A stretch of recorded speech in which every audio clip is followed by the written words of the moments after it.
প্রিয় শিক্ষার্থী এবং যারা যারা এই মুহূর্তে ভিডিও দেখছেন তাদের সবাইকে স্বাগত। আশা করছি যে যেখানে আছেন সুস্থ আছেন, ভালো আছেন।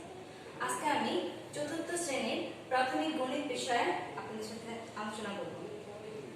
তো শিক্ষার্থীরা তোমরা যে যেখানে আছো বই খাতা নিয়ে বসে যাও। আজকে আমরা যে চ্যাপ্টার আলোচনা করব সেই অধ্যায়টার নাম হচ্ছে অধ্যায় 4 ভাগ এবং অনুশীলনীটা হচ্ছে 4.5। পৃষ্ঠা নাম্বারটা আমি লিখে দিয়েছি 56 নম্বর পৃষ্ঠা।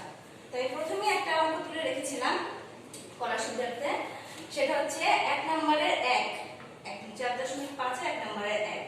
তো এখানে আমার লেখা আছে 60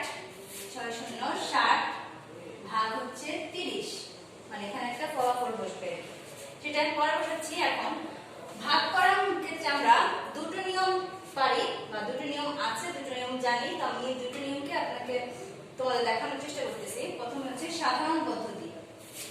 সাধারণ পদ্ধতিতে আমি ভাগটা তুলি।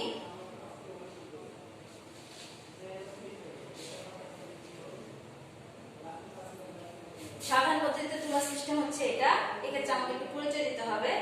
সেক্ষেত্রে হচ্ছে মাঝখানে যেটা আছে সেটাকে আমি বলবো ভাজ্য, তার নাম হচ্ছে ভাজ্য, এবং এই যে সাইডে যেটা সেটার নাম হচ্ছে ভাজক।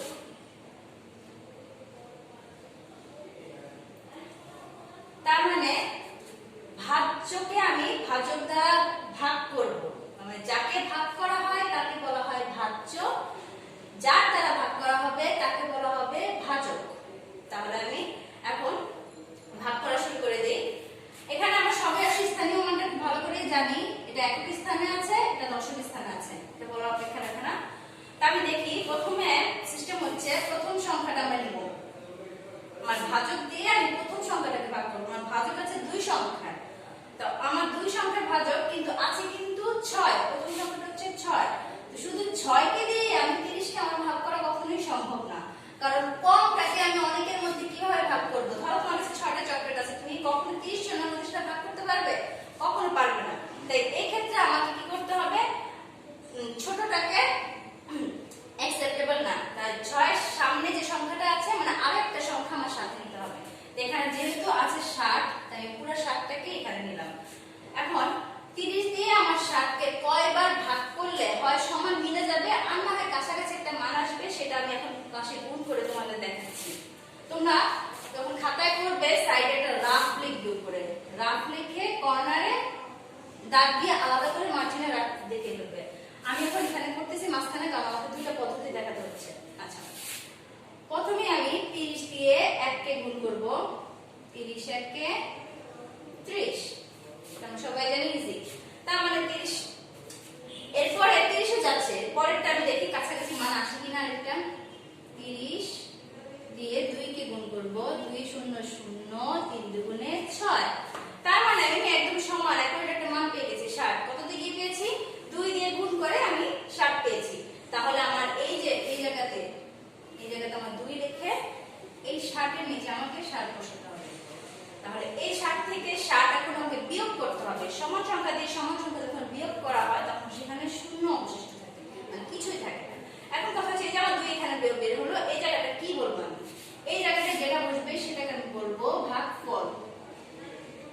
আর এখানে যেটা থাকবে, যদি আমার অবশিষ্ট কিছু থাকতো সেটা আলাদা বিষয়, কোনো অবশিষ্ট বা শূন্য আছে সেটাও কোনো সমস্যা নেই। এই জায়গায় যেটা থাকবে সেটাকে আমি সাধারণত ভাগশেষ নাম দিব। তাহলে আমি ভাজ্যকে ভাগ করলাম ভাজক দ্বারা, তারপর আমি ভাগফল পেলাম এখানে, ভাগশেষ পেলাম এখানে। দেখো উপরে তোমাদের বোঝার সুবিধার্থে আমি সূত্র দুটো আমি আলাদা করে রাখছি, যখন যেটা লাগবে আমি সেটা তোমাকে এখান থেকে দেখাবো। প্রথম সূত্রটা আমি এখানে অ্যাপ্লাই করছি, ভাজ্যকে ভাজক দ্বারা ভাগ করছি, ভাগফল পেয়েছি। তাহলে আমার ভাগফল এত, এখানে আমি উত্তর দেখাতে পারি, উত্তর ভাগফল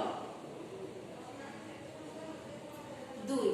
ভাগশেষ যেহেতু শূন্য আসছে সেটা লেখা না লেখা একই কথা, তাই আমি আর লিখলাম না। আচ্ছা, এবার এই পদ্ধতিটাকে আমি আন্তর্জাতিক পদ্ধতিতে লিখবো। এই মাঝখানটা দাগ দিয়ে দিলাম, এটা আলাদা। আন্তর্জাতিক পদ্ধতিতে 30 60, এখানে যেমন এখানে আমি ব্র্যাকেটটা ক্লোজ করে দিচ্ছি, এখানে দেইনি। তাহলে এখানে সেই ক্ষেত্রে কি হবে? সেই ক্ষেত্রে এই ব্র্যাকেটটা আমার উপরে চলে যাবে, মানে এই দাগটা উপরে চলে যাবে। সেক্ষেত্রে একই হবে। জেনারেলি আমি যেহেতু 2 দিকেই আমি গুণ করে 60 পেয়েছি, তাই আমার 2 ফলাফলটা আমি এখানে বসাবো। এখন কথা হচ্ছে আমি কেন এখানে বসালাম? এখানে এই জন্য বসালাম কারণ এই যে আমি দশকের ঘর যখন আমি গুনেছিলাম 6 দিয়ে, তখন 6 তো ভাগ যাচ্ছে না। যদি 6 আবার ভাগ দিত তাহলে 2টা আমি 6 এর উপরেই বসাতাম। যেহেতু আমার 6 শূন্য লাগছে, মানে আমার পুরো 60 লাগছে, যে কথা হচ্ছে যতটুকু পর্যন্ত আমার ভাগ করার ক্ষেত্রে যেতে হবে, যত একক পর্যন্ত যেতে হবে, ঠিক তার উপরে আমি ভাগফলটা আমাকে লিখতে হবে। এখন আমার 60 টাকা আমি বসিয়ে দিই। এখন এটা থেকে এটা বিয়োগ করলে 0, একই ফলাফল। জাস্ট আমরা যদি পদ্ধতি হচ্ছে তুমি পাশে না করে উপরে উপরে তোমার করতে হবে। ক্লিয়ার? ওকে, তাহলে উত্তর কত? ভাগফল 2। আমি আরেকটু ট্রাই করে দেখি। এবার আমি সাধারণ পদ্ধতিতে একদম সোজা, সাধারণ পদ্ধতি থাক, আমি আন্তর্জাতিক পদ্ধতি তোমাকে দেখাচ্ছি।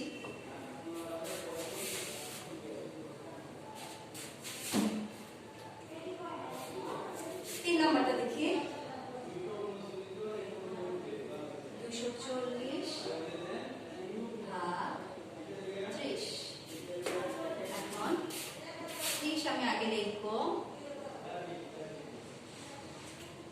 তারপর হচ্ছে 240। এক্ষেত্রে তুমি একটু দেখো, এখানেও সমানভাবে 0 আছে, এখানেও একটা 0 আছে, তাই আমি 0কে একটু বাদ দিয়ে আমি চিন্তা করি, তাহলে আমার জিনিসটা ইজি দেখা যাবে। 0কে যদি বাদ দিয়ে চিন্তা করি, কি আছে? 3 আছে, 24 আছে, তাই তো? এখন আমি দেখি 3 কে কয়বার গুণ করলে 24 হবে, নাকি এর কাছাকাছি কোনো মান আমি পাবো। এই পাশে আমি রাফটা দেখিয়ে দিই। 3 কে 1 দিয়ে গুণ করলে তো একই হবে, 3ই হবে। 2 দিয়ে আমি গুণ করি, 3 দুগুণে 6, 3 ত্রিকে 9, 9 তো সোজা, 3 4 12, 3 5 15, 3 6 18, 3 7 21, 3 8 24। তার মানে আমি 3 কে যখন 8 দিয়ে গুণ করছি, তখন আমি সমান সমান রেজাল্ট পেয়েছি। 3 8 কত?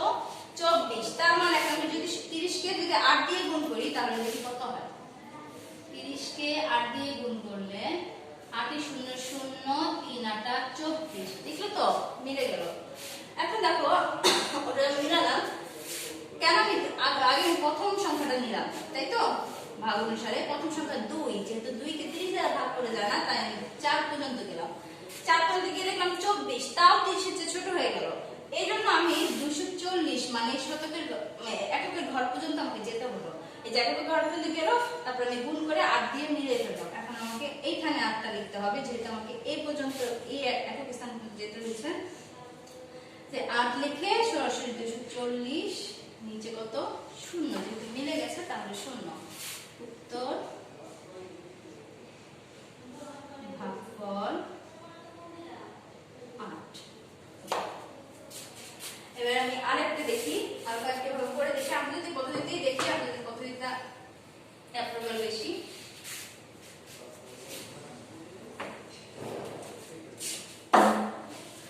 এবার যে আমি 6 নম্বর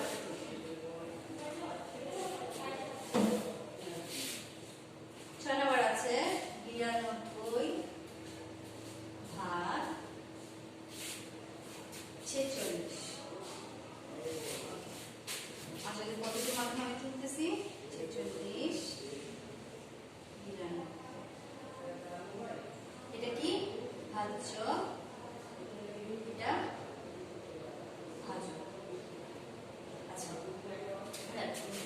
ভাজ্য ভাজ্য তুললাম, কেটে ফেলি, উপরের দাগটা তুলছি। এখন 46 92, প্রথম সংখ্যা যদি আমি 9 ধরি, তাহলে 9টা হয়ে যাচ্ছে 46 থেকে ছোট, তাই আমি 9 কে নিতে পারছি না। আমাকে সামনের দিকে আগাতে হচ্ছে, এককের ঘর পর্যন্ত 92 করতে নেব। এখন দেখি 46 92 তে কয়বার যায়। আমি একটু রাফ করলাম। 46 2 দিয়ে গুণ করি, 1 দিয়ে গুণ করলে তো একই হবে। 6 দুগুণে 12, 2 হাতে থাকবে 1, 4 দুগুণে 8, আর 1 হচ্ছে 9। তারপরে সংখ্যাটা আমি দেখি, 46 কে 3 দিয়ে গুণ করব। 3 6 18, 8 হাতে থাকবে 1, 3 4 12 আর এক হচ্ছে 13, 3 6 18 8 হাতে 1 3 4 12 13, 138 মানে হচ্ছে 92 থেকে 138 বড় হয়ে গেল। তা আমাকে ছোটটা নেওয়া লাগবে অথবা সমানটা নেওয়া লাগবে। তাই আমার এর আগের যে মানটা সেটা হচ্ছে 92 মিলে গেছে। আচ্ছা আচ্ছা, যে সরাসরি 92 মিলে গেছে, তাহলে আমি 2 ঘর দেব। 46 দ্বিগুণে 0। ওকে, তাহলে ভাগফল কত? 2। এবার আমি করব হচ্ছে 11 নম্বরটা। তবে 11 নম্বরটা তোলো। আমি মুছতেছি করতেছি, তার মানে এখানে তুমি তুলতে পারবে না। তুমি অবশ্যই তুলতে পারবে, ভিডিওটা মাঝখানে মাঝখানে পজ করলে মানে অঙ্কগুলো তুমি তুলতে পারবে। আমি তো করার সাথে আমাকে মুছতে হচ্ছে বারবার। 11 নম্বর 224 ভাগ 28। তার মানে আমি দেখলাম আগে ভাজক, তারপরে লিখলাম ভাজ্য,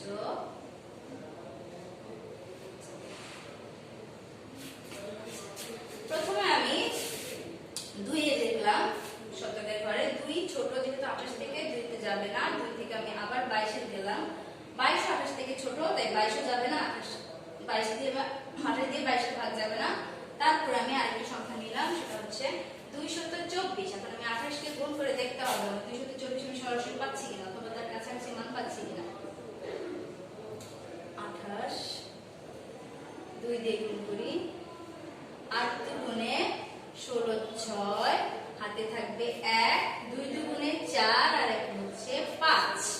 ওকে, তারপর 28 কে এবার 3 দিয়ে দেখি, 3 আটা 24, 24 এ 4 হাতে থাকবে 2, 3 দুগুণে 6 7 8 84। তাহলে একটু বড় সংখ্যা নিয়ে দেখি, যেহেতু 6 নিয়ে দেখি। 6 এটা 48 এর 8, হাতে হচ্ছে 4, 6 দুগুণে 12 13 14 15 16 168। আরো বড় সংখ্যা নিতে হবে, 8 এ দিই, 8 আটা 64 4, হাতে হচ্ছে 6, 8 দুগুণে 16 17 18 19 20 21 22। তার মানে 8 দিয়ে আমি 224 পেয়ে গেছি সরাসরি। তাহলে আমার এখানে 8 বসবে, ফলে যেহেতু আমার এই পর্যন্ত গেছে, আর এখানে 224 কত 0। উত্তর ভাগফল 0। মানে এটা লিখবেন। এবার আমি যাচ্ছি 12 নম্বর। 11 নম্বরে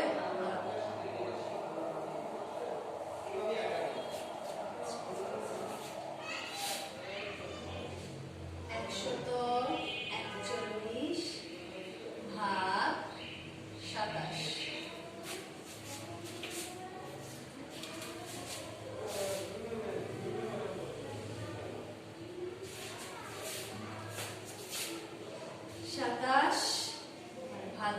ভাজক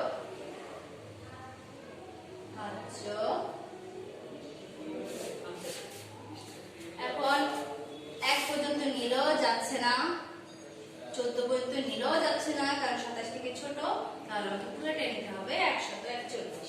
এবার আমি 27 কে আগে বড় সংখ্যা দিয়ে শুরু করি। 27 কে 5 দিয়ে দেখবো, 5 দিয়ে দেখবো। 5 7 35 এর 5, হাতে থাকবে 3, 5 দুগুণে 10 11 12 13 135। এবার দেখি 27 দিয়ে 6 কত হচ্ছে, 6 7 42 এর 2, হাতে থাকবে 4, 6 দুগুণে 12 13 14 15 16 162। স্টপ। কেন স্টপ? কারণ 148 থেকে বেড়ে গেছে মানটা।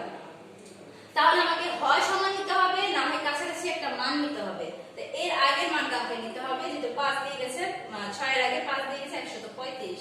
তার মানে এখানে 6 27 135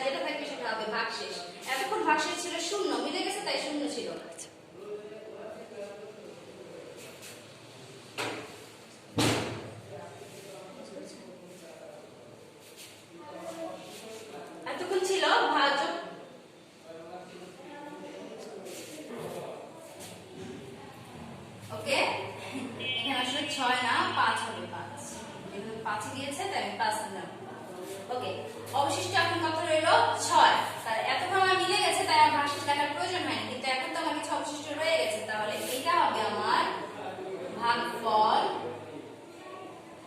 এটা হচ্ছে ভাগশেষ।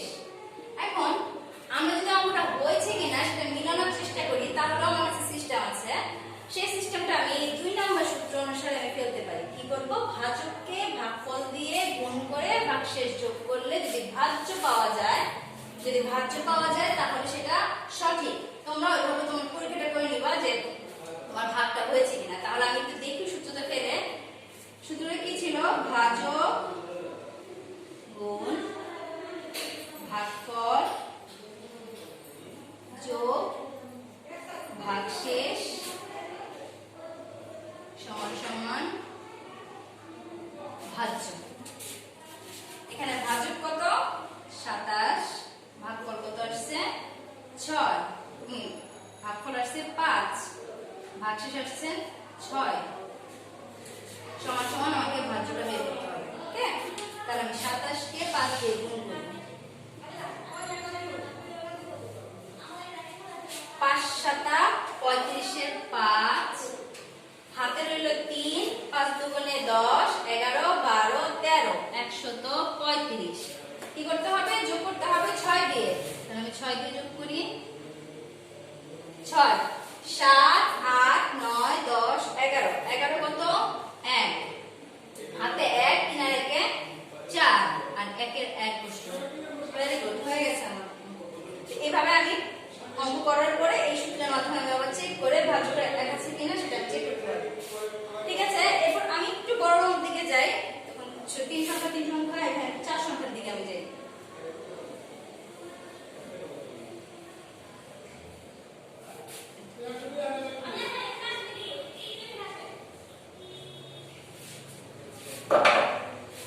যাব হচ্ছে 18 করি আগে। 3 0 3 0 ভাগ 14। তাহলে ভাজক তুললাম 14, বৃষ্টি মানে বলে ঢুকে যায় বইতে। 3 0 3 0 কত হলো? এটা হচ্ছে ভাজক, এটা আমি ভাজ্য তুললাম। প্রথমে আমি 3 পর্যন্ত নিলাম, কিন্তু 14 থেকে ছোট যাবে না, আমি 30 পর্যন্ত নিব। তাহলে 30 বড়। এখন তাহলে আমার 14 দিয়ে আমার ভাগ যাবে কত? 14 কে আমি 2 দিয়ে গুণ করি। 14 দুগুণে 4 দুগুণে 8, 2 একে 2, 28, 14 3, 3 4 12, 2 হাতে হচ্ছে 1, 3 আর 1 4, বেশি হয়ে যাচ্ছে। তাহলে আমার আগের মাঠে নিতে হবে 14 গুণে 28। তোমরা একটু দিন লক্ষ্য করো আমি দুটো কোথায় লিখলাম, কারণ আমি এই একক পর্যন্ত আমি গুনতে পেরেছি, তাই এই এককের উপরে একদম বরাবর উপরে লিখেছি 2। ক্লিয়ার? এরপরে দাগ কাটো। দাগ কেটে বিয়োগটা করি। 0 বলে তো হচ্ছে, আচ্ছা আমি 9 10 2, আমি 10 10 দিই, 2 হাতে 1 থাকবে, 2 আর 1 3, 3 3 বলে 0। আচ্ছা, এবার আমি এক সংখ্যা নামাবো। এক সংখ্যা নামিয়ে এখন দেখি আমার 14 দিয়ে কতবার যাচ্ছে। 23 বড় 14 থেকে, তাহলে 14 দিয়ে যাবে। এখানে 14 দিয়ে যখন 2 বার দিয়েছি তখন 28 হয়েছে, মানে 23 থেকে বেশি, তার মানে একবার যাবে। একবার যাবে 3 বরাবর, দেখো এই যে এখানে 3 বরাবর আমার এখানে পুরো 1 বসছে, একদম বরাবর বসলো। 14 একে 14। এবার আমি 3 13 ধরলাম, 4 5 6 7 8 9 10 11 12 13, 9 বিয়োগ যেভাবে শিখেছো ওভাবে করে ফেলবে। 9 হাতে 1 1 থেকে 2 2 থেকে 2 গেলে 0। তার মানে 0 দেওয়া না দেওয়া কি কথা? এই যে 0টা রয়ে গেল সেটাকে আমি এবার নামাবো। আমি এবার 14 দিয়ে কয়বার যাই? 3 14 পর্যন্ত আমি করেছি, 14 কিন্তু 6 দিয়ে 4 6 24 এর 4, হাতে 2, 6 একে 6 7 8, 6 14 84, 14 দিয়ে 7, 4 7 28 এর 8, হাতে হচ্ছে 2। আচ্ছা 90। এবার আমি 14 দিয়ে কয়বার দিল? 7 14 98। তার মানে 6 14 84 এই দেখো 6টা আমি কোথায় নিলাম একদম শূন্য বরাবর আমি 6টা লিখলাম 6 14 কত 84 এবার আমি বিয়োগটা করে ফেলি পুরো 10 গুণ 5 6 7 8 9 10 6 হাতে কাটা রেখে 9 0 তার মানে আমার অবশিষ্ট আছে মানে ভাগশেষ আছে 6 তার মানে এখানে আমার ভাগফল বেরোলো কত 216 ভাজক এখানে তাহলে উত্তর তুমি এভাবে লিখতে পারো ভাগফল 216 ভাগশেষ 6 এবার তুমি এই সূত্রের মাধ্যমে তুমি দেখতে পারো যে তোমার আসলে অঙ্কটা হয়েছে কিনা আর ভাজক কত ছিল 14 ভাগফল কত ছিল কত 6 না ভাগফল কত 216 যোগ হচ্ছে ভাগশেষ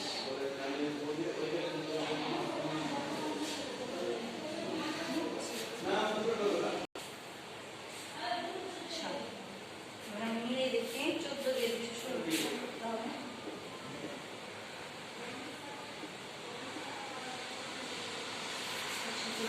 চার হাতে 2 4 4 5 6 4 2 8 শূন্য যদি তোমরা গুণ করো তাহলে ভাবে গুণ করে নিবা 6 একে 6 1 একে 1 2 একে 4 12 2 1 একে 2 8 9 10 শূন্য 2 একে 3 হাতে 6 যোগ করতে হবে 6 আর 4 যোগ করলে হচ্ছে 10 শূন্য 2 এর একে হাতে রেখে হচ্ছে 3 শূন্য শূন্য यस আমার ভাজ্য আমি পেয়ে গেছি তার মানে এটা